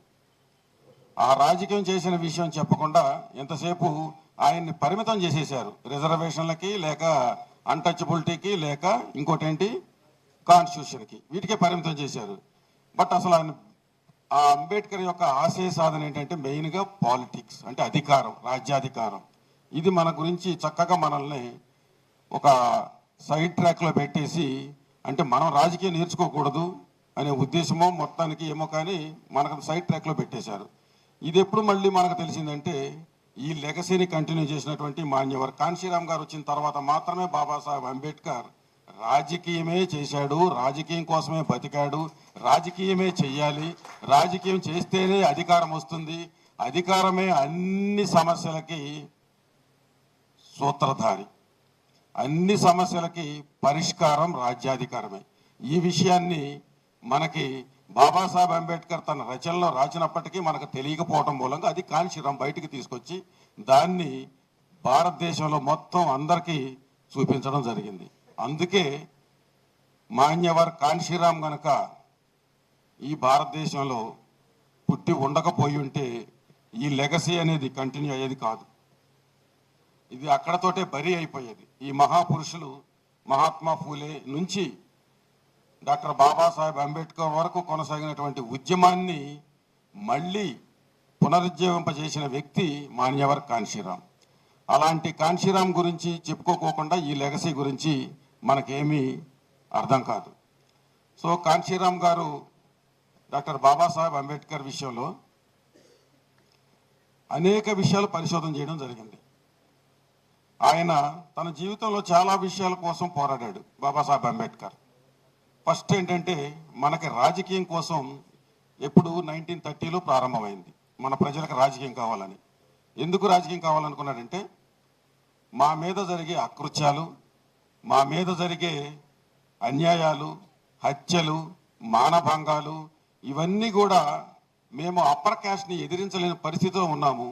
ఎందుకంటే మాకు రాజకీయ చైతన్యం లేదు, మాకు ఓటు హక్కు లేదు, మేము మా ప్రజల నుంచి అధికారంలోకి తీసుకొచ్చే ఎన్నిక చేయలేం. కాబట్టి మాకు ఓటు హక్కు కావాలి, లేక మాకు ఓటు హక్కుతో పాటుగా ప్రత్యేక నియోజకవర్గాలు కావాలని మొట్టమొదటిసారిగా 1930లో బాబాసాహెబ్ డిమాండ్ చేయడం జరిగింది బ్రిటిష్ వాళ్ళ దగ్గర. అక్కడ నుంచి తన రాజకీయం ప్రారంభమైంది. ఆ ఫలితంగా మనకు ఓటు హక్కు తెచ్చాడు, ప్రత్యేక నియోజకవర్గాలు తెచ్చాడు. అది సరే, అవన్నీ ప్రత్యేక నియోజకవర్గాలు ఏంటంటే గాంధీ కుట్రతోటి అవి లేకుండా పోయినాయి. అలా ఒక్కొక్కళ్ళు ఒక్కొక్క రకంగా డాక్టర్ బాబాసాహెబ్ అంబేద్కర్ని మోసం చేసుకుంటూ లేక వంచుకుంటూ ఆయన యొక్క ఆశయాలని తూట్లు పొడుచుకుంటూ ఆయన జీవితాంతం బాధ పెట్టడం జరిగింది బాబాసాహెబ్ అంబేద్కర్ని. అందులో మొట్టమొదటగా గాంధీతోటే స్టార్ట్ అయింది. మహాత్మా గాంధీ అని చెప్తారు మనకి. ఆయన మహాత్ముడా లేక ఏదైనా విషయం కావచ్చు, కానీ మనకు మాత్రం రావలసినటువంటి హక్కుల విషయంలో అడుగడుగున అడ్డుపడినటువంటి గాంధీ మొట్టమొదట మనకి అంబేద్కర్ని వంచినటువంటి వ్యక్తి. అది మనందరికీ తెలుసు. మనకు సోషల్ మీడియా ఉంది కదా, ఈరోజు సగం సగం ఇన్ఫర్మేషను, లేకపోతే మనం ఇంట్లో కూర్చొని కాసేపు చదివేసేసి అవతల ఫార్వర్డ్ చేయడానికో, లేకపోతే కాసేపు కన్నీరు గరిచేసి ఇంకందరితో మన ఎమోషన్ తీసుకోవడానికో, అసలు పని చేయకుండా ఆ సోషల్ మీడియాతో సరిపెట్టుకోవడానికో మనకు బాగా మన ఇంట్లో కూర్చోవడానికి బాగా పనిచేసేసింది. ఈ ఇంటర్నెట్ పుణ్యమంట, జియో పుణ్యమంట, ఉద్యమాల్ని వదిలేసాము. తర్వాత ఇవన్నీ వదిలేసేసి ఇంటర్నెట్లో ఇవన్నీ చూసుకోవటం, బాధపడటం, బాబాసాహెబ్ గురించి ఏదేదో మాట్లాడుకోవటం, అంతటితో అయిపోవటం, వీధుల్లోకి వచ్చేది లేదు. ఇప్పుడు దాకా మనం మిత్రుడు చెప్పినటువంటి ఉద్యమాల గురించి ఆలోచించే పరిస్థితి, ఓపిక కూడా మనకు లేకుండా దురదృష్టవశాత్తు సిస్టమ్ మారిపోయింది. ఆ యాంగిల్లో చూసినప్పుడు మొట్టమొదటిగా రాజకీయం ఎందుకు కావాలన్నారంటే, ఇంతకుముందు చెప్పినట్లుగా 1930 నుంచి రాజకీయమే కావాలి, రాజకీయమే చేయాలి, రాజకీయం చేస్తే తప్ప ఈ భారతదేశంలో మార్పు రాదు, మాకు హక్కులు రావు, మాకు హక్కులు కావాలంటే మేము పరిపాలకులం కావాలి, పరిపాలకులం కావాలంటే మాకు ఓటు హక్కు కావాలి, ఓటు హక్కు ఉంటేనే మమ్మల్ని మేము పరిపాలించుకుంటాము, అందుకే the master key is the political power is the master key అని డాక్టర్ బాబాసాహెబ్ అంబేద్కర్ చెప్పడం జరిగింది. దాన్ని భారతదేశంలో చాలామంది గుర్తించవచ్చు, కానీ దాన్ని గుర్తించి ఎన్లైట్ చేసి ఆ దిశగా ప్రయాణం చేసినటువంటి వ్యక్తి మన మహాపురుషుడు మాన్యవర్ కాన్షీరామ్. బాబాసాహెబ్ అంబేద్కర్ రాసినటువంటి అంశాలని చాలామంది డైజెస్ట్ చేసుకోలేదు, కొద్దిగా పైపైనే చదివారు. దానికి ఎగ్జాంపుల్ మనకు ఒకటే, పూనా ప్యాక్ట్, పూనా ఒడంబడిక. మనం తెచ్చుకున్నటువంటి బాబాసాహెబ్ పోరాడిని తెచ్చినటువంటి హక్కుల్ని పూనా ప్యాక్ట్లో మనం చాలా దారుణంగా బలవంతంగా బాబాసాహెబ్ని ఒప్పించి మోసం చేసి కోల్పోయిన సంగతి 1982 వరకు ఈ భారతదేశంలో ప్రజలకు తెలియదు. అప్పటి వరకు మన అంబేద్కరిస్టులు పూనా ప్యాక్ట్ గురించి చాలా గొప్పగా చెప్పేవాళ్ళు. 82 వరకు పూనా ప్యాక్ట్ ఎంతో అద్భుతమైనటువంటి ఒడంబడిక. ఆ ఒడంబడికలో మనకి జాయింట్ ఎలక్టరేట్స్ వచ్చినాయి. ఆ ఎలక్టరేట్స్తో మనం ఎంతో మందిని ఎన్నుకుంటున్నాము. ఇవాళ మన ప్రజలందరూ కూడా ఎలక్ట్ అయ్యి ఎమ్మెల్యేలు, ఎంపీలు అయ్యి, సీఎంలు కూడా అయ్యారని చెప్పుకుంటూ బతికాము. కానీ ఆ 82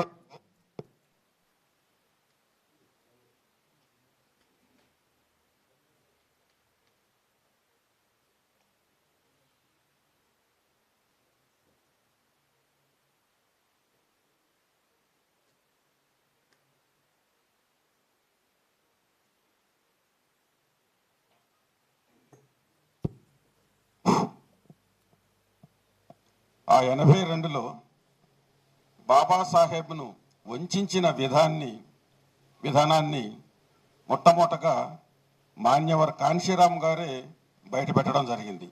మనల్ని గాంధీ ఎలా మోసం చేశాడు, మనకి హక్కులు లేకుండా, మనకు ఒక నియోజకవర్గాలు అంబేద్కర్ సాధించుకొచ్చినటువంటి నియోజకవర్గాలు లేకుండా మన జీవితాన్ని ఏ రకంగా నాశనం చేశాడనేది మొట్టమొదటగా 1982 సెప్టెంబర్ 24, 50 సంవత్సరాలు అయిపోయిన సందర్భంగా కాంగ్రెస్ వాళ్ళు దాన్ని స్వర్ణోత్సవాలుగాను, లేక స్వర్ణోత్సవాలు చేస్తున్నప్పుడు ఏది ఒడంబడిక గురించి కాంగ్రెస్ వాళ్ళు స్వర్ణోత్సవాలు ప్రకటిస్తే దాన్ని వ్యతిరేకిస్తూ కాన్షీరామ్ గారు ఇది స్వర్ణోత్సవాలు కాదు, ఇది మహా మోసపూరితమైనటువంటి ఉత్సవాలని చెప్పి కాంగ్రెస్ని వ్యతిరేకిస్తూ మొట్టమొదటగా ఈ అంశాన్ని కాన్షీరామ్ గారు బయటపెట్టి మనల్ని ఎన్లైట్ చేయడానికి ప్రయత్నించారు. దురదృష్టవశాత్తు ఏంటంటే ఈ విషయంలో అప్పటికీ ఇప్పటికీ మనం తెలుసుకోలేకుండానే ఉన్నాము. దానికి ఎగ్జాంపుల్ మన వాళ్ళు అప్పర్ కాస్ట్ పార్టీల్లో చేరి వాళ్ళ పాదాల దగ్గర కూర్చొని ఇప్పటికీ కూడా అడుక్కునే పరిస్థితి ఉందంటే ఆ పూనా ఒడంబడికలో జరిగిన మోసం ఇప్పటికీ మనకు తెలియదు. అప్పర్ కాస్ట్ వాళ్ళు మనల్ని అసహించుకుంటున్నాకపోయి వాళ్ళ పాదాలు నాక్కుంటూ సీట్లు అడుక్కొని చిన్న పనుల కోసం, చిన్న పదవుల కోసం వాళ్ళ వెంట తిరగటమే దాన్ని బెస్ట్ ఎగ్జాంపుల్ అనమాట మనకి. దాన్ని నిరసించి ఇది కాదు ఈ సమాజానికి కావాల్సింది, ఈ పద్ధతి కాదు, మనం స్వతంత్రంగా డాక్టర్ బాబాసాహెబ్ ఇచ్చినటువంటి డైరెక్షన్లో మనం ముందుకెళ్లాలనే ఉద్దేశంతో కాన్షీరామ్ గారు తన పోరాటాన్ని ప్రారంభించారు. ఈ లెగసీని కంటిన్యూ చేద్దామని నిర్ణయం తీసుకున్నారు. అందుకోసం 1971లో జరిగిన ఒక సంఘటన కాన్షీరామ్ గారికి కనువిప్పు కలిగింది. 1971లో ఏం జరిగిందంటే, బాబాసాహెబ్ అంబేద్కర్ అనుచరులు కొంతమంది ఆయన చనిపోయిన తర్వాత బాబాసాహెబ్ పెట్టాలనుకున్నటువంటి రిపబ్లికన్ పార్టీ పెట్టారు. పెట్టిన తర్వాత దాన్ని 17 ముక్కలు చేశారు. ఒక్కొక్క ముక్కకి ఒక్కొక్క నాయకుడు తయారయ్యాడు. అందులో కాంబిలి వర్గం ఒకటి, అలాగే కవాడే వర్గం ఒకటి, కాపాడే వర్గం ఒకటి, ఇట్లా రకరకాల వర్గాలు తయారై 17 ముక్కలు అయిపోయినాయి.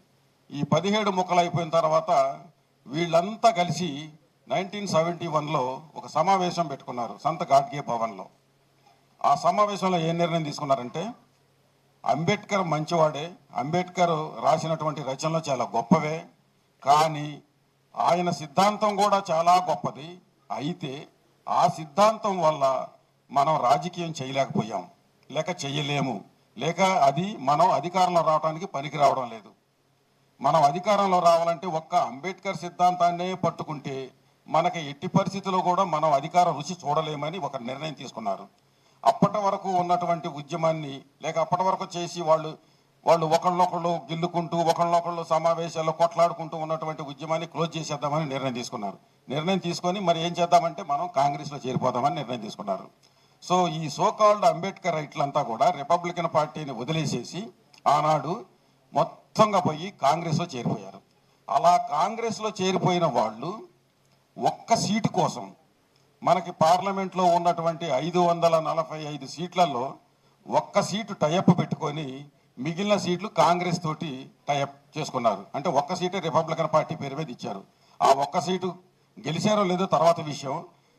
ఇందులో నుంచి ఈ కాంగ్రెస్లో చేరినటువంటి రిపబ్లికన్ పార్టీ టీంలో నుంచి వచ్చినటువంటి ఒక బండారే అనే ఆయన యునైటెడ్ ఏపీకి గవర్నర్గా కూడా వచ్చాడు. మీరు ఒకసారి చరిత్ర పరిశీలిస్తే బండారే అనే ఒక ఆయన రిపబ్లికన్ పార్టీని మూసేసి అంబేద్కర్ సిద్ధాంతం పనికిరాదు, మనం అధికారంలోకి రాలేము, కాబట్టి మనం ఖచ్చితంగా ఇది వదిలేసేసి సిద్ధాంతం మంచిదైనప్పటికీ మనం వేరే దాంట్లో చేరదామని చేరిపోయిన వాళ్ళల్లో మొట్టమొదటి బండారి. తర్వాత మన హైదరాబాద్లో కూడా ఒక ఆయన ఉన్నాడు, బొలారంలో నివసించేట ఆయన కూడా ఆ టీంలో మెంబరే. ఈ మీటింగ్ బయట, ఆ సంత గాడ్గే భవన్ బయట కాంశీరామ్ గారు వింటూ ఉన్నారట. ఎందుకంటే అప్పటికే ఆయన ఆర్పిఐలో పనిచేస్తున్నాడు కాంశీరామ్ గారు.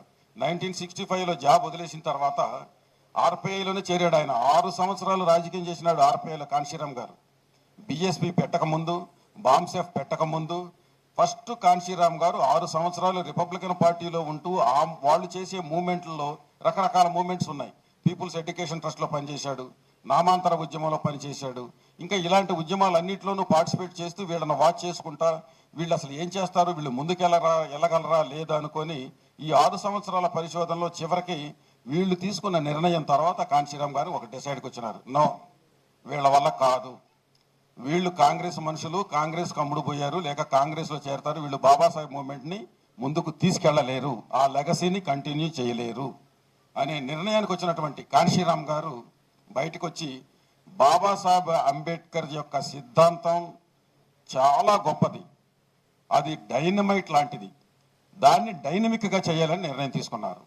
ఒక డైనమైట్ లాంటి సిద్ధాంతాన్ని వీళ్ళు వదిలేసి వెళ్ళిపోయారు. కాబట్టి దాన్ని డైనమిక్గా చేయాలి. డైనమిక్గా చేయాలంటే దానికోసం మనం పని చేయాలనే నిర్ణయం తీసుకొని వీళ్ళ వల్ల కాదని అప్పుడు తను ఉద్యోగస్తులతోటి ఉద్యమం ప్రారంభించడం జరిగింది. ఉద్యోగస్తులతోటే ఉద్యమం ఎందుకు ప్రారంభించాడంటే, ఆయన ఉద్యోగుల ద్వారా అంబేద్కర్ ఎంతో ఆశించున్నాడు. అది కూడా మనకు తెలుసు, సోషల్ మీడియాలో సర్క్యులేట్ అవుతా ఉంటుంది. 1956లో అంబేద్కర్ ఇలా బాధపడ్డాడు అని అందరూ ఉద్యోగులు చూస్తూ ఉంటారు. అది చూసేయడంతోనే ఫార్వర్డ్ చేస్తారు, సైలెంట్గా పడుకుంటారు మన ఉద్యోగస్తులు. ఇది మామూలే. అబ్బో ఎంత బాధపడ్డాడు అని, చాలా నిజంగానే బాధపడ్డాడని టీ తాక్కుంటానో టిఫిన్ తినుకుంటారో చెప్పుకుంటారు, అంతటితో కథం అది. కానీ కాంశీరామ్ గారు దాన్ని అలా ఊరికనే చూసేసి వదలలేదు, లేక తెలుసుకొని వదిలిపెట్టల. ఈ 71లో ఈ నిర్ణయానికి వచ్చిన తర్వాత ఉద్యోగస్తులతోటే బాబాసాహెబ్ అంబేద్కర్ ఎంత వేదన చెందాడో తెలుసుకొని వాళ్ళ నుంచే మళ్ళీ ఉద్యమం ప్రారంభించాలని వాళ్ళతోటి సంఘం ప్రారంభించినాడు. సంఘాన్ని ప్రారంభించి అది ఇంతింతై ఒటిడింతై అన్నట్టుగా అది అనేక అంచెలంచెలుగా దాన్ని ఎదిగించిన తర్వాత ఆయన 1984లో బహుజన్ సమాజ్ పార్టీ పెట్టడం జరిగింది. బహుజన్ సమాజ్ పెట్టడానికి బేస్ ఉంది. బాబాసాహెబ్ అంబేద్కర్ ఇచ్చినటువంటి బేస్ ఏంటంటే, మనందరికీ తెలుసు ఆయన ఎడ్యుకేట్, యాజిటేట్, ఆర్గనైజ్. ఇంతకుముందు మన మిత్రులు కూడా చెప్పినారు దాని గురించి, ఇంకొక రూపంలో పొద్దున్న చేతన్ చెప్పినారు. చేతన్ దాన్ని మరో రూపంలో చెప్పినాడు, నేను అప్పుడే వచ్చాను విన్నాను. ఎడ్యుకేట్, యాజిటేట్, ఆర్గనైజ్, ఇది మనకు పలకటం కూడా రాదు. మన వాళ్ళు సొంత తెలివితేటలతోటి ఎడ్యుకేట్, ఆర్గనైజ్, యాజిటేట్ అని రాస్తూ ఉంటారు. మన తెలివితేటలు మనకి పొద్దున్నే బాబాసాహెబ్ అంబేద్కర్ కలవరెత్తాం కానీ మనం ఈ సగం సగమే చదువుతాం కదా. బట్ కాదు, ఎడ్యుకేట్, యాజిటేట్, ఆర్గనైజ్. ఇది భారతదేశంలో కూడా బాగా అర్థం చేసుకున్నది ఒక కాంశీరామ్ గారే. అది ఎలాగా? ఎడ్యుకేట్. ఎడ్యుకేట్ అంటే ఎవరిని ఎడ్యుకేషన్ అచ్చంగా చదువుకోవటమే, అకాడమిక్గా చదువుకోవటమే కాదు, అవగాహన కల్పించటం. భారతదేశంలో మన ప్రజల్ని బాధపడినటువంటి అంశాన్ని చదివి ఎంతమంది ఉద్యోగస్తుల ద్వారా అవగాహన కల్పించడం, ఆ రకంగా ఎడ్యుకేట్ చేశారు. బాంసేఫ్ ద్వారా ఎడ్యుకేషన్ లేదా ఆమె చేసి తీసుకొస్తే మనం కావాలా? మనం ఏంటి చేసేది? పెట్టుకుంటే సరిపోతుందా? No, this is our attitude. రష్యాలో వాన పడుతుంటే కమ్యూనిస్టులు ఇక్కడ గొడుగు పెట్టేవాళ్ళు అంట. అదొక సరదాగా జోక్గా చెప్పేవాళ్ళు. అలాగే మన వాళ్ళు ఎవరన్నా బీఎస్పీ అని మాట్లాడుతుంటారు, సార్ లక్నో ఎలా ఉంది సార్, ఉత్తరప్రదేశ్లో ఏం జరుగుతుంది సార్. ఈ సోది మాటలు, సొల్లు వ్యవహారాలు తప్ప కార్యాచరణలోకి వద్దాము. బాబాసాహెబ్ అంబేద్కర్ యొక్క లెగసీని కాంశీరామ్ గారు ఏ రకంగా ముందుకు తీసుకెళ్తున్నాడో తెలుసుకొని చేసే మోసం మనం చేస్తున్నాం. మనం ఎలా పోతుంది మరి ఈ లెగసీ? ఇది ఎలా పోతుంది? మళ్ళీ కాంశీరామ్ పుట్టాలనా? మనం కాంశీరామ్ లాగా పని చేయలేమా? కాంశీరామ్ లాగా త్యాగం చేయలేము. కనీసం పని చేయడానికి పనికిరామా మనం? ఇంతమంది యూత్ ఉన్నారు, ఇంతమంది డైనమిక్ పర్సన్స్ లాగా కనపడుతున్నారు. మనం చేయలేమా? ఇక్కడే కాదు, ఎక్కడైనా సరే. మనం ఎందుకు చేయలేము? మనం అన్ని సౌఖ్యాలు, అన్ని సుఖాలు అనుభవిస్తున్నాం కదా. ఆయనలాగేం త్యాగం చేయాల? వాళ్ళ నాన్న చనిపోతే అన్ని సౌఖ్యాలు, అన్ని సుఖాలు అనుభవిస్తున్నాం కదా. ఆయనలాగేం త్యాగం చేయాల? వాళ్ళ నాన్న చనిపోతే పోలేదు, వాళ్ళ అమ్మను చూడలేదు, ఆ కుటుంబాన్ని వదిలేసినాడు. ఆ కుటుంబం పేదరికంలో ఉన్నా కానీ ఆయన పట్టించుకోలేదు. ఈవెన్ ఆయన అధికారంలో మాయావతిని ముఖ్యమంత్రిగా చేసినప్పుడు కూడా ఆ కుటుంబం గురించి ఆలోచించలేదు. అది త్యాగం. మరి మనకు అన్ని ఆలోచిస్తున్నాం కదా, అన్ని చేస్తున్నాం, మనం ఎందుకు చేయలేకపోతున్నాము? మనం చేయలేకపోగా మనం ఎవరో తెచ్చి పెడితే దాన్ని తిందాము అనే ఆలోచనలో ఉండటం మనలో లోపం ఉంది. మనకే యాటిట్యూడ్నల్ ప్రాబ్లం ఉంది. సో ఇలా కాకుండా కాంశీరామ్ సాబ్ ఏం చేసినాడు? అంబేద్కర్ జీవితంలో తను చేయాల్సిన పోరాటం తను చేసినాడు. తను చేసి తన జీవితం సరిపోలేదు, అన్ఫినిష్డ్. ఎందుకంటే తన జీవితం సరిపోలే. ఎవరైనా ఒక్కసారే పుడతాం, ఒక్కసారి చచ్చిపోతాం. ఆయనకు ఆ వయసు చాలలేదు. కాబట్టి ఆయన చేయాలనుకున్నవన్నీ రాసి వెళ్ళాడు. ఈ రాసేదంటే ఇక్కడ ఒక మాట చెప్పాలి. మళ్ళీ తెలంగాణ సంగతి ఏమో కానీ ఆంధ్రాలో మాత్రం తెగ రాసేస్తూ ఉంటారు రాతలు. అంబేద్కర్ ఒక్కడ చదవడం, మళ్ళీ అంబేద్కర్ పేరు మీద అంబేద్కర్ విపరీతంగా రాసేస్తూ ఉంటారు. కాంశీరామ్ గారు ఇదే చెప్పినాడు. ఒకసారి ఏకంగా అక్టోబర్లో జరిగిన శక్తి ప్రదర్శనలో ఒక ఆయన గురించి ప్రత్యేకంగా పేరు తలుచుకోకుండా రచయితల గురించి మాట్లాడినాడు. రాయాల్సిందంతా అంబేద్కర్ రాసినాడు. ఇంతకుముందు మన మిత్రుడు కూడా చెప్పినాడు, మన సార్ కూడా చెప్పినాడు, ఏమని? చదవండి, reading reading reading reading reading. అది చదివితే చాలురా బాబు, మీరు ఇక రాయటం మానేయండి అని చెప్పేవాడు ఆంధ్ర వాళ్ళకి. మీరు ఇక రాయడం ఇప్పటికే రాస్తూనే ఉంటారు, విపరీతంగా రాసేస్తూ ఉంటారు. మన తెలివితేటలు మహామేధావుల్లాగా మనం ఎక్కడ అది రాసేసి అది అందరూ దేశం అంతా చదివేసి తెల్లారిపటికల్లా మారిపోయి మనల్ని గుర్తించేసి ఆకాశంలో పెడతారని ఫీల్ అవుతూ ఉంటారు ఈ రచయితలందరూ. అలా కాదు, తను చేయాలనుకున్నది స్పష్టమైనటువంటి నిర్ణయానికి వచ్చినాడు. బాబాసాహెబ్ రాసింది చూశాడు, చదివాడు, అర్థం చేసుకున్నాడు. అర్థం చేసుకున్న తర్వాత అనుచరులతో పనిచేశాడు. అనుచరులు దొంగలో దరిద్రులను తెలుసుకున్నాడు. ఆ తర్వాత వాళ్ళనే పక్కన పెట్టేశాడు. కాబట్టి తన సొంత ఏ రకంగా ముందుకెళ్ళాలనేది ఒక బాగా ఆలోచించి మైండ్తో పనిచేసినాడు. మిత్రుడు చెప్పాడు కదా, మైండ్ కాళ్ళు చేతులు కాదు పనిచేసేది. కాళ్ళు చేతులతో పనిచేసేది కూలి మన పెద్దోళ్ళు, లేకపోతే మన పూర్వీకులు, లేకపోతే మన సహచరులు, ఏమీ లేనోళ్ళు కాళ్ళు చేతులతో పనిచేస్తారు. చదువుకున్న వాళ్ళం, ఉద్యోగాలు చేసేవాళ్ళం మైండ్తో పనిచేయాలి. Mind is important. మైండే అన్ని సమస్యలకి పరిష్కారం చూపిస్తుంది. కాంశీరామ్ గారు చేసింది అదే. మైండ్ తోటి గేమ్ ఆడాడు కాంశీరామ్ గారు. ఆ గేమ్ ఆడటం కోసం ఆయన సరదాగా ఇంట్లో కూర్చొని గేమ్ ఆడాల, రకరకాల స్ట్రాటజీస్ ఉపయోగించినాడు, రకరకాల ప్రయత్నాలు చేసినాడు. దానికోసం ముందేం చేశాడంటే బాబాసాహెబ్ అంబేద్కర్ని అర్థం చేసుకొని ఆయన ఆశించినటువంటి అంశాలు ఏవేవి ఉన్నాయో వాటిని ఫినిష్ చేద్దామనే నిర్ణయంతో ఫస్ట్ ఆయన ప్రత్యేక నియోజకవర్గాలు అనుకున్నాడు. అవి లేకుండా చేశారు. తద్వారా ఏం చేశాడు?